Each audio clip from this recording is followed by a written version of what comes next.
before we get into the formal part of the evening, really on behalf of Seton Hall University, the College of Communication and the Arts, and the undergraduate PR program, I really want to just give you a big warm welcome to our annual Points of Pride program. Of course, this year it's virtually, but at least this year we're having it, because last year, unfortunately, due to what was going on in the world, we weren't able to have this. So it is an incredible delight for all of us to be together tonight, and I'm so excited for this evening's program. This year, we are truly, truly excited, delighted, and honored to recognize our students in the class of 2020 and the class of 2021. I have to say, I am humbled by the patience, fortitude, and dedication that both groups of students have had in their studies over the past 18 months. I know on March 11th of last year, when I was with my students at Seton Hall, and we heard that the NCAA was canceled, which of course affected Seton Hall. We knew things were going to get weird for a while, but I don't think any of us certainly imagined that we would be out of the classroom for so long. And I give a special, I guess I feel a special shout out to the students who were juniors last year. I don't think that you guys anticipated being away for so long and not seeing some of your friends until graduation of this year. So again, I just want to commend you on the patience and just the belief in yourself, because that really has gotten you all to where we are tonight. And as one of the instructors who's gotten to know many of you very, very well over the past couple of years, I just want you to know that I'm, as proud of you as I am of my own kids, and maybe a little bit more in some ways, because what you've done has been truly amazing and just humbling for me and those of us who get the honor to work with you every day. In tonight's program, we are going to do a bunch of great things and acknowledge some wonderful people. In addition to recognizing the members of the class of 2020 and 2021, our program tonight features a series of short presentations and remarks from college faculty, and also a distinguished program alum, and of course our students. We will present the PR Impact Award to a program alum who has demonstrated exemplary service to the PR profession and the Seton Hall community. We will hear from members of the class of 2021 who participated in this year's Bateman competition. We will conclude the evening by distributing honor cords to members of the classes of 2020 and 2021 who represent the best of our PR program. Not only were each of these students members of PRSSA, which if you don't know the acronym, it stands for the Public Relations Student Society of America, but they've also maintained high GPAs while simultaneously giving back to the Seton Hall community. For some, it involved pro bono PR service. Tim and Mike, how they worked on the esports program, just for the love of the game and for the support of the university, to support the university. And also, it was for a bunch of others, it was participating in the Bateman competition, which is PRSA, which is the parent of PRSSA, their national PR competition. And the students didn't do it for a class, they didn't do it for a grade, they just did it for the experience. And to all of you, again, our hats off, because whether it was work for a program on campus or whether it was Bateman, you all went above and beyond in those efforts. Before we start the program, I want to sincerely thank Dean Deirdre Yates, the founding dean of the College of Communication and the Arts, for her incredible support of our program. Without her, we would truly not be where we are today. And I cannot thank her enough for her guidance, wisdom, and support over the past several years. I'm so grateful to be here. Thank you. So proud of all of you, and many, many thanks to Professor Lancioni, Dr. Shrey, Dr. Robinson, for you guys, for all the mentorship that you've given them and support. Thank you, Rosemary Mercedes, for being here. But best of all, most importantly, congratulations. I'm so proud of all of you guys. Yay. Thank you, Dean Yates. So now, I will turn the program over to Dr. Renee Robinson, who is the department chair of the College of Communication and the Arts, who I also want to sincerely thank for her support and guidance. Her insights and support, coupled with those of Dean Yates, were pivotal in helping the program become what it is. And I just had to say to everyone that didn't know, this year our PR program was recognized as one of the top 35 in the country by PR News. And it's without the support of the administration, the faculty, and most importantly, our students. Without you guys, we would have gotten that honor. So now I would like to ask Dr. Robinson to present this year's PR Impact Award.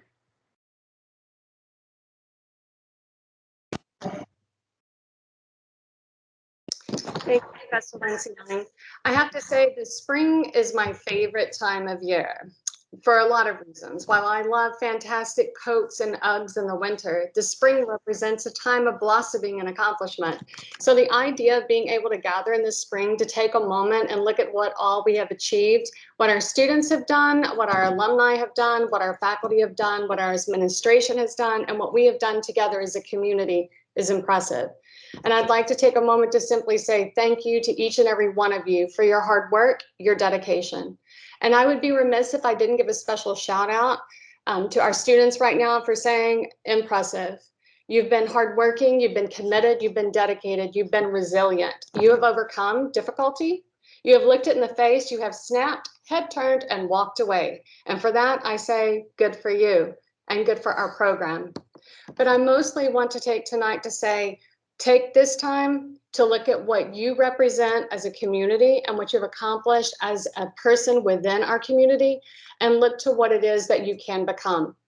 So while I am delighted to have this year's moment to present the PR Impact Award, this award was previously referred to as the Rope and Success Award, and it's now the PR Impact Award. And I think impact is perfect to describe the work that what our community members and what it is our alumni have accomplished, but is specifically befitting of Rosemary Mercedes, who has been a wonderful, wonderful individual to demonstrate to you what it is you can become once you finish your Seton Hall experience. While this year's award, the PR Impact Award, is being given to a graduate of our PR program who's truly made a significant impact in every possible way to her community, our university, and the world at large. I'm humbled and I'm grateful. Receiving both her undergraduate and her graduate degrees from Seton Hall, Rosemary Mercedes is the model pirate. Some may argue she was the pirate. Not only has she had an enormously successful career in the PR industry for the past 2 decades, she's also made her mark in supporting and mentoring those in the world around her. Most recently, Rosemary served as the Chief Communication Officer for Univision Communications, Inc., the leading Hispanic media company in the US, and owner of the #1 entertainment, sport, and news media platforms for US Hispanics. As CCO, she was instrumental in establishing Univision as America's Hispanic super brand.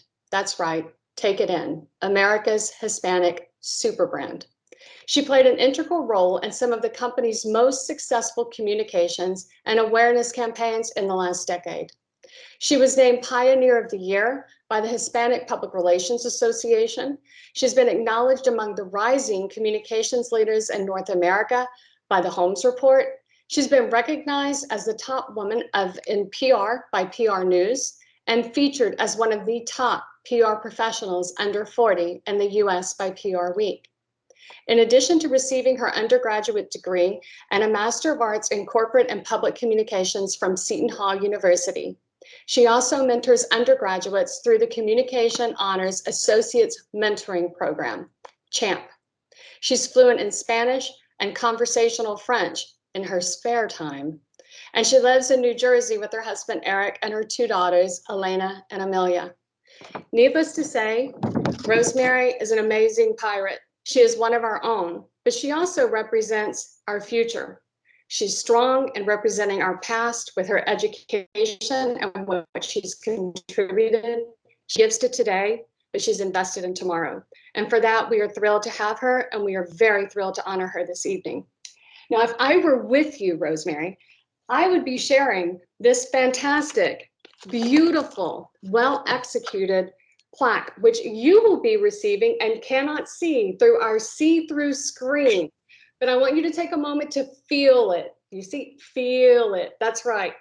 This is for you. And thank you for all you've done for our students today and tomorrow. We're honored. Thank you.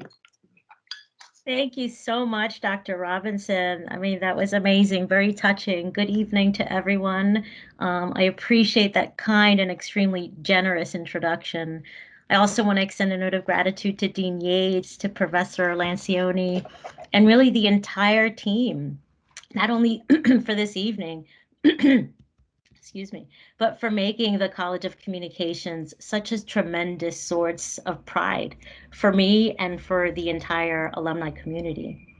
I also want to congratulate the big stars of the night, the honor students who are receiving their hard-earned cords, and the incredible Bateman team presenters.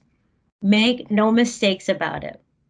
What you have accomplished is challenging any day of any year, but to flourish, to stand out, and to be on this virtual stage this evening, it's extraordinary. And I want to extend my deepest and heartfelt congratulations. I'm very proud of each of you. I couldn't be more thrilled to be here to join you in the festivities. I'm honored to accept this Points of Pride award. I feel like it's a little bit of a reciprocal moment because I'm very proud and often sort of demonstrate my pirate blue when I'm out there. Look, I want to begin by saying something that I really truly believe in my heart, and I think it's such a great time to be in public relations. Today, PR is recognized and respected. It's an important enabler of an organization's success. It's vital to brand building. We're really the defenders that are called in to help CEOs manage through crises and so much more. We're the storytellers that are pushing companies to stay relevant, to be inclusive and authentic. And the proof is in the boom in the profession. The U.S. Bureau of Labor and Statistics estimate that the profession is going to see a 10% increase in employment opportunities over the next 10 years. And that's faster than the average of all occupations. If you ask me, I think we'll exceed those expectations. I, for one, consider myself incredibly blessed to have found my lifelong passion for public relations at Seton Hall.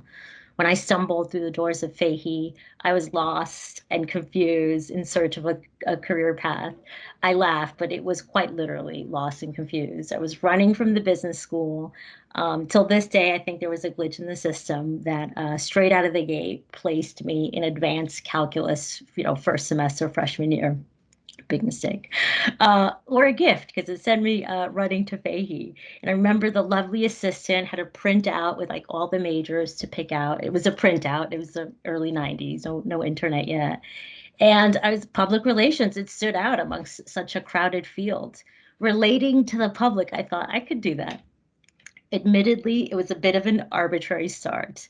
But little could I have imagined that my career would take me to far-flung places all around the world, that I would advise CEOs through major brand-defining moments, or that I would be front and center for some of the biggest moments in media and sports in the last decade. Pinch me moments, for sure. Moments that frankly surpassed my dreams. I had to dream bigger dreams. As I reflected on my journey in preparation for this evening and what pearls of wisdom can I impart, it was clear to me that my career success is underpinned by the foundation and grounding I was lucky to gain at Seton Hall. This is where the seeds were planted. So many learnings over the years, many wins, many losses, and everything in between. So today I wanted to sort of synthesize all of that into sort of 4 key takeaways, if you will, to my success. And I'll dive right in. So the first one is to rethink your limitations. Rethink your limitations. So much about life, whether it be opportunities or challenges, is about perspective. And as human beings, we tend to save the toughest critiques for ourselves. I know I always have.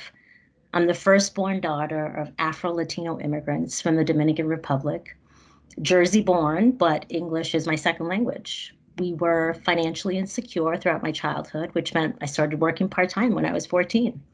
Everything from working retail to tutoring school children or running errands for senior citizens. I had to hustle. It's not something I talked about or leaned into. Frankly, for too long, I felt less than, inferior even. What I didn't realize is that I was building strength. I was building resilience. I had to learn in not 1, but 2 languages. While I navigated academic demands of an honors curriculum, participating in after-school clubs and working, I was learning time management. And when my undergraduate classmates enjoyed spring break trips and Tuesday night parties, I was mastering the art of discipline and focus. And my bicultural and bilingual skills, those parts of me that always made me feel like an outsider, they were suddenly in-demand insights in corporate America. My limitations were in fact competitive advantages. And once I was able to see that and lean into that, that's when I began to unlock the power of my abilities. Rethink limitations, whether there be your personal limitations or the limitations you perceive in a situation. The truth is that times of crisis have led to some of the most innovations, the biggest innovations in the world.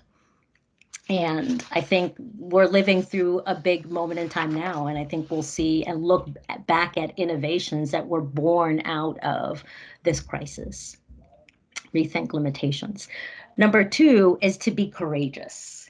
Quite literally, courage means the ability to act on one's belief despite the danger or disapproval. It's one of the most important human virtues, really. It doesn't mean not being afraid. It means learning to do things despite fear. It means taking action, even when you see something that no one else sees. Courageous actions, they come in all sizes. They're spontaneous, they're planned. Look, there's so many stories I can tell you around courage, but to keep it brief and on topic, I'll talk about a moment early on in my career. It was one of the most courageous moves of my life, really. After completing my master's degree, I quit my full-time job. I packed up my apartment, sold my car, and I moved to Scotland. Yep, Scotland in the United Kingdom, me, of all people. I didn't have a job. My family thought I was insane for uprooting my life and taking this tremendous risk. It was the first time in my life I felt compelled to do something that didn't seem all the way right on paper, and that in the moment I couldn't articulate all the reasons why I needed to do it, but I needed to do it, and I did. And I learned true independence. I learned to live and act through fear. And there was something very humbling about being in a strange country, having to learn new cultural norms. And let's be clear, even though they speak English in the UK, the Scottish accent takes some training to understand. Ultimately, I persevered, and I ended up getting sponsored to work at a startup public relations firm in Edinburgh, Halogen Communications. I instantly gave them US PR credibility, and in return, they gave me broad range to add value and gain experience, invaluable global experience through the agency. So that single act of courage, it really changed the course of my career, and it unlocked opportunities that were previously inaccessible to me. The third one is to sort of have fun on the jungle gym, emphasis on the jungle gym part. You know, I came up at a time where it was all about climbing the corporate ladder. If you were ambitious and you wanted to get places, you had to climb. I don't know if they even talk about those things anymore. The phrase in and of itself, right, it implied this steady upward trajectory. And I like to think about it more as a jungle gym. You're going to take steps forward. You're going to take steps back. You're going to have periods of pause, acceleration. You have to leave space for the unexpected. I believe that's where some of the magic comes from things that were not part of the plan. They're not on your 3 or 5 year plan. I was approached about a job once. It was a cool company, but I almost didn't engage. It was a lateral move, less pay, less responsibility, lateral in certain ways, and exponentially more work. But something in me told me there was something more to it. So I sort of made myself entertain it, and I said, well, it'll be practice if nothing else. Turns out it was an opportunity to be the second hire as this company was building its first corporate communications team.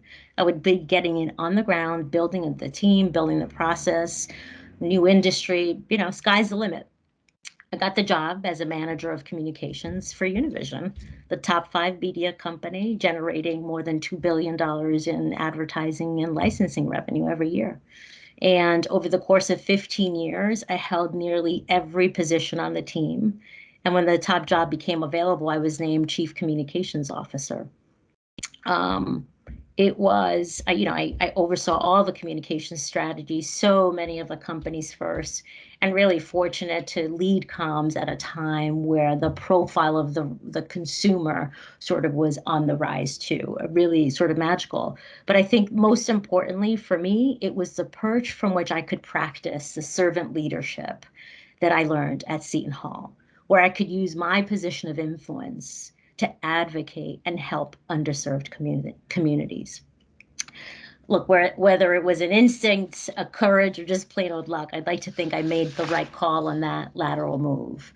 And I tell you that story to sort of emphasize the point that opportunities, they come when you're not looking, when you're least expected, and you just have to be open to those blessings. You have to be open to those opportunities and not be afraid to take a few side steps in what you thought was that plan. The path to success takes many different forms. And the last one, point 4, is really around curiosity, and just, you have to stay curious. I'm here to tell you that curiosity didn't kill the cat. It got the cat promoted. We have to change that old saying. Look, in all seriousness, I think you have to be a student of life for life. I think about it this way. Since I graduated Seton Hall in 1999, there's been, I'll talk about 3 changes that sort of impact how we communicate as a society. Facebook was created 17 years ago. So, 3 years later, ushering in this massive age of social media. There was a little red envelope DVD rental company that ended up disrupting the entire media space and how we all consume content. Thanks, Netflix, too. And the cell phone. I will tell you that we were not texting and glued to cell phones in 1999. If I stopped learning when I finished undergrad or even graduate school in the early 2000s, I would be obsolete. And I know the rate of change is only going to accelerate as we move forward. So really, keep learning, keep growing, and let your curiosity lead the way. In closing, I'll say that my greatest hope is that each of you may be impactful and have rewarding careers, and that you will join me in being forever inspired by Seton Hall's motto: hazard, set, forward. Whatever the peril, continue to set forward. It seems more important today than ever. Thank you so much. Rosemary, thank you. The best thing one of the things I've heard all day is to leave space for the unexpected. So I appreciate that. That was wonderful. Thank you. Okay, so now what we're going to do is we are going to turn to the point in the evening where we get to hear from our students. And Dr. Shrey and I, who's up there on at least my part, the left part of my screen, we had the honor and the extreme honor to work with 8 students this year on the Bateman presentation. So again, for those of you that don't know, the Public Relations Society of America runs a national competition every year for PR students. And you can't just join, you have to be selected. You have to maintain an excellent GPA. And so by excellent, I mean over a 3.5. You have to be a member, an active member of PRSSA. And you have to have the willingness and the dedication to be able to commit for this non-credit, non-graded, all arduous, year-long project. And this year we focused on recruiting, and we were blessed with getting 8 students to work with us. So I headed up one team, and Dr. Shrey headed up the other team. My team was Mariana Jalakwa, Melanie Moore, Sarah Coleman, and Shihong Wu, and tonight, who goes by Leo. So tonight, Leo will be presenting for my team. And Dr. Shrey, do you want to introduce your team briefly now? Thank you, Professor Lancioni. It's my pleasure to introduce Bateman Team B, which included Liam Oakes, Madeline Nichols, Madison Vance, and Taylor Westfall. We are joined this evening by Liam and Madeline, who will lead that presentation for Team B. But first, I want to welcome Leo from Team A to share his submission, and then we'll transition over to Team B. Leo? Hello, I'm Leo. Just give me a second to share the slides.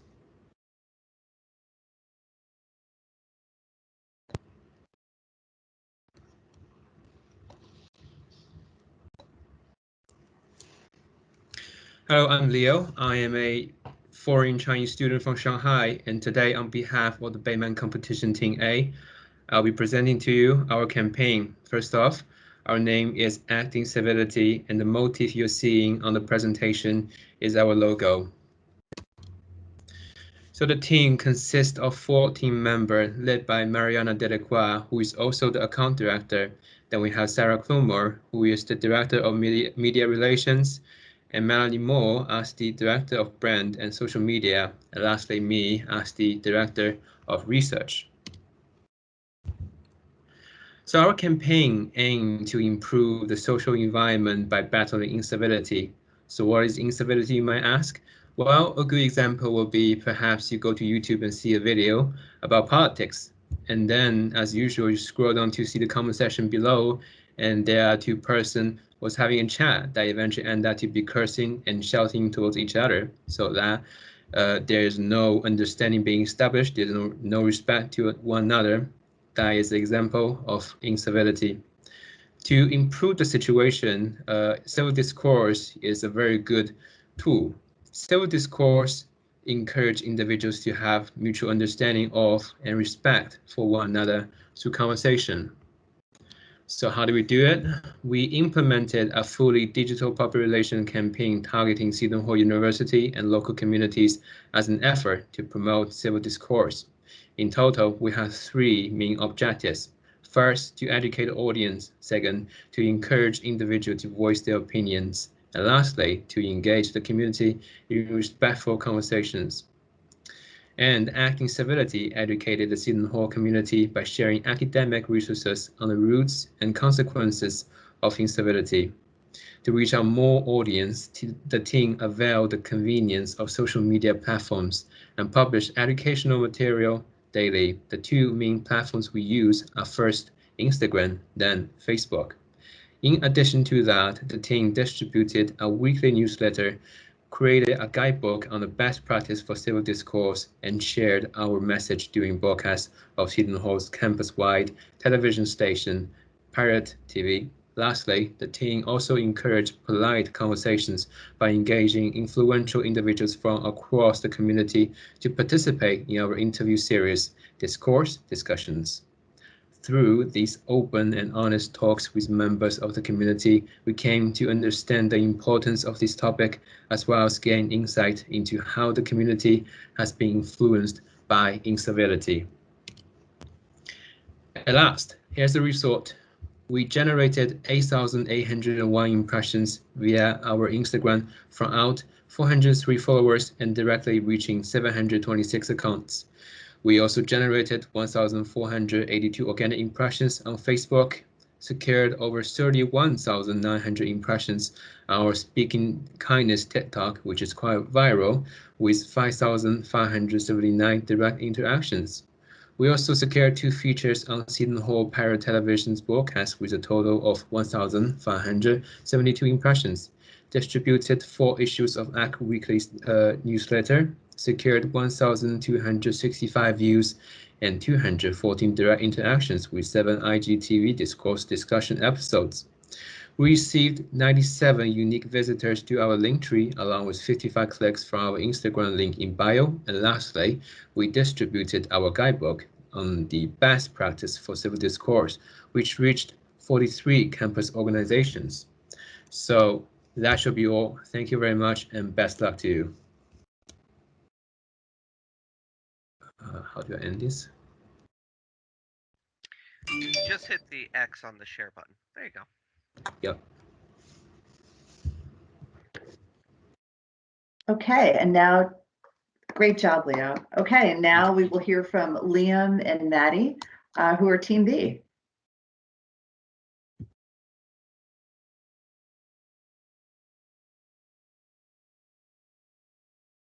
Thank you for your patience, everyone. My Teams is running a little bit slow tonight. Let me just get screen share.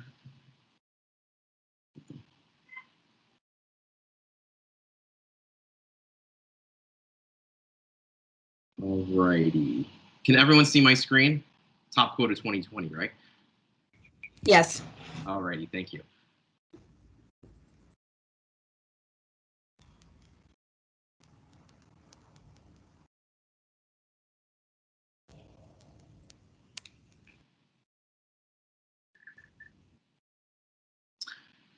Alrighty, so hello everybody. This is the Bateman Team B, and our campaign was titled Project Civility Stability.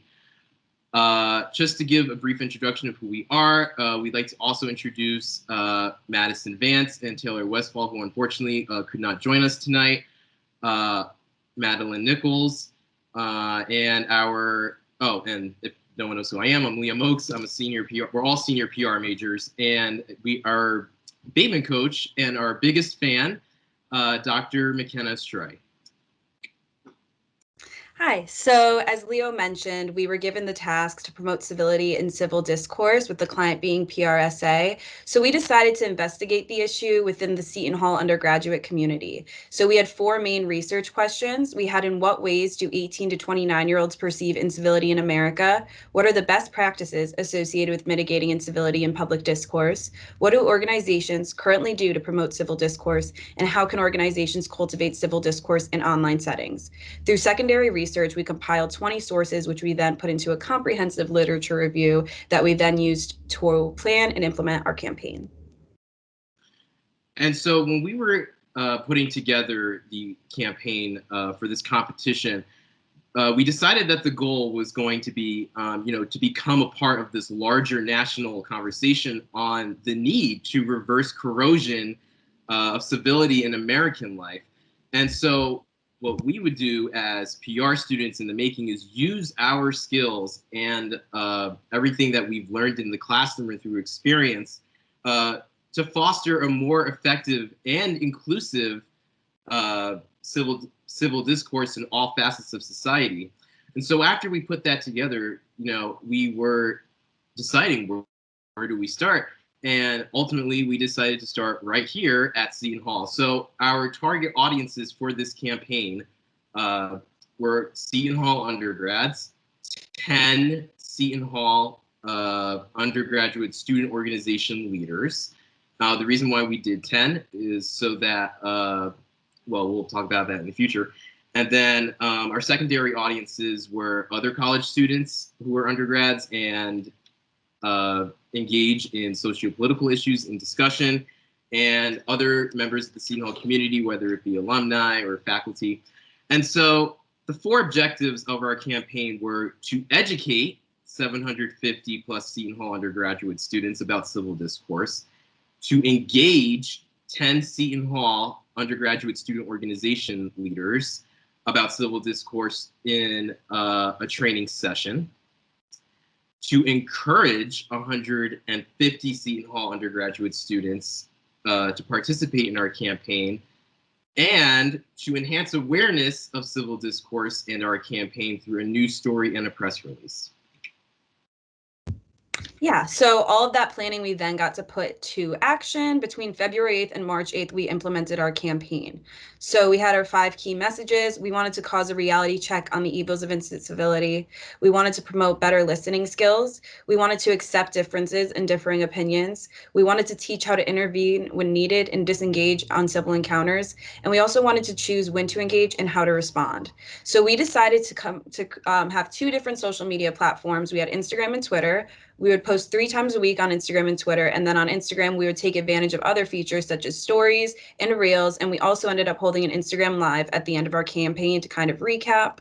We also held a giveaway on Instagram for 3 $50 gift cards. This was to promote the signing our civility stability pledge, where we had students sign and promise that they would actively promote civility within there within society.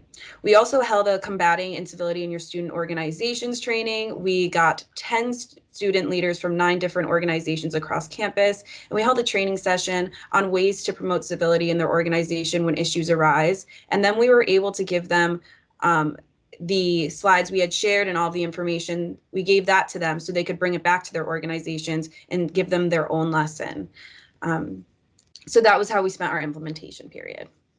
And so with the evaluation, with the first objective, we actually exceeded our first objective with clear, consistent engagement through video content and resources.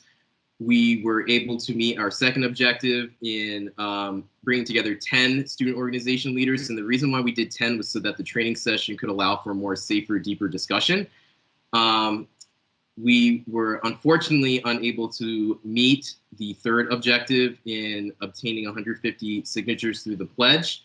And we were able to accomplish our fourth objective in publicizing and publishing a news story on the Seton Hall website and sending out a press release. Overall, we are honored to have been able to participate in this competition. We cannot thank Professor Lancioni and Dr. Schrey enough for guiding us through this. And we really learned a lot about ourselves as PR professionals. And in PR, you really learn through experience. And that's what we did. So thank you, everyone. I'm going to turn it back over to Professor Lancioni and Dr. Schrey. I think this is excellent work. You guys, if we could only be there to applaud in person. It was truly wonderful and impressive what you both teams did. It was a very, very high marching order. And I remember when I first read the brief, I was overwhelmed because it was such a big marching order. And I think that both teams did a tremendous job of distilling it down, figuring out what made sense to focus on and moving forward with it and doing it in such an A-level way. With such professional and such excellence. It was an honor. It was really an honor to work with you. And I know Dr. Schrey feels the same way as she's here. What would you like to add, Dr. Schrey, to that?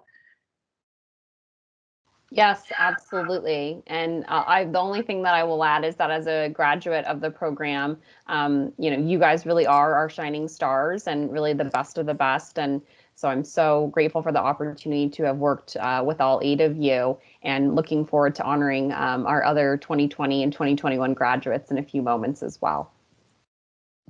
Yeah, so again, thank you all for taking the time out of a very busy time of year to brief us on what you did. I know this was definitely above and beyond that you've already done.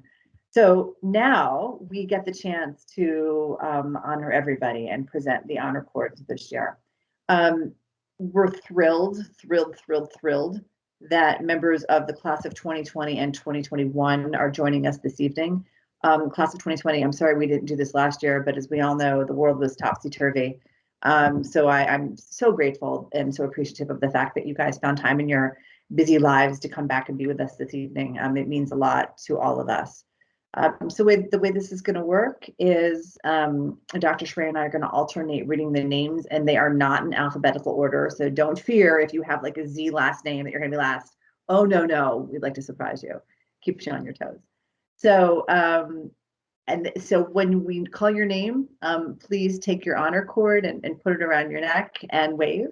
And then at the end, please hold a moment so we can all give you the praise and thanks that you deserve. So without further ado, let me start here. So the first honor cord goes to Taylor Frey.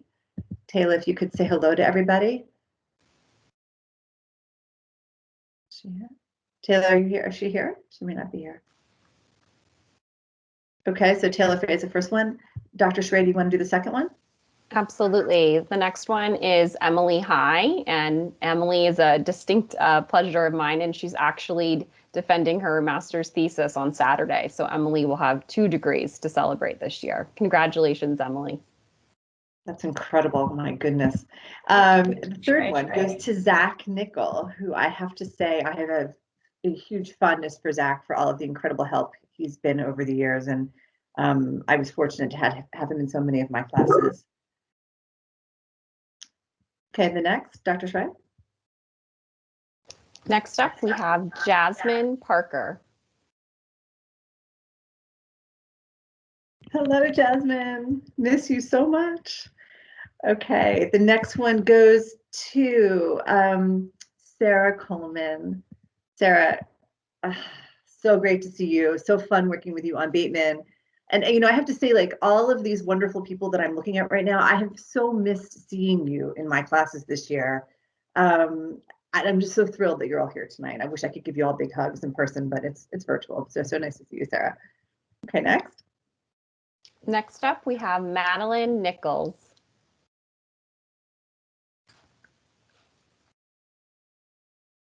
All right, where's Matt? There you are. Okay, congratulations. The next one goes to Danny Guerrera. Danny, are you here? Danny may not be here with us tonight, but Danny was another just joy to have in the classroom the past 2 years, and he graduated last year. Dr. Shrey? Mariana Delacqua. Yay. Mari has her big new job, so she may not be on, but I hope she is. Mary, are you here? I guess not. Okay. All right. Next one, we will continue down the list here. Isabella Fiorello, you are the next one. Hey. Hello, Isabella. So nice to see you. Hey, Dr. Shrey? Next up, we have Michael Gallucci. Congratulations, Michael. Yes, congratulations, Michael. And a big thanks for all that you did for our esports program this year. So tremendous. A lot of fun. Thank you for calling me on for it. Of course. And the next one is your partner in crime there, the dynamic duo, Tim Guerrero. Tim, you guys were absolutely tremendous being asked at the 11th hour to help with this stuff. And the two of you were just an absolute pleasure to work with. I can't even begin to say. Next up, we have Ailish Irwin, who is here with us this evening. So nice to see you, Ailish. The next one is Cassidy Kelly.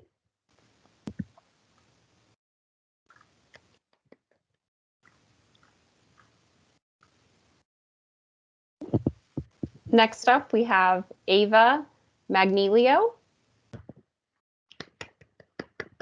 So good to, congratulations, Ava. The next one is, I keep toggling through my screens here, Melanie Moore. Melanie, congratulations. Another great member of Team A. I always kept forgetting who was on Team A and Team B. It was all one big team, but a great member of Team A. Absolutely. Next up, I want to recognize Liam Oakes, and it should be noted that Liam also served as our PRSSA president, so we thank him for his service. Congrats, Liam.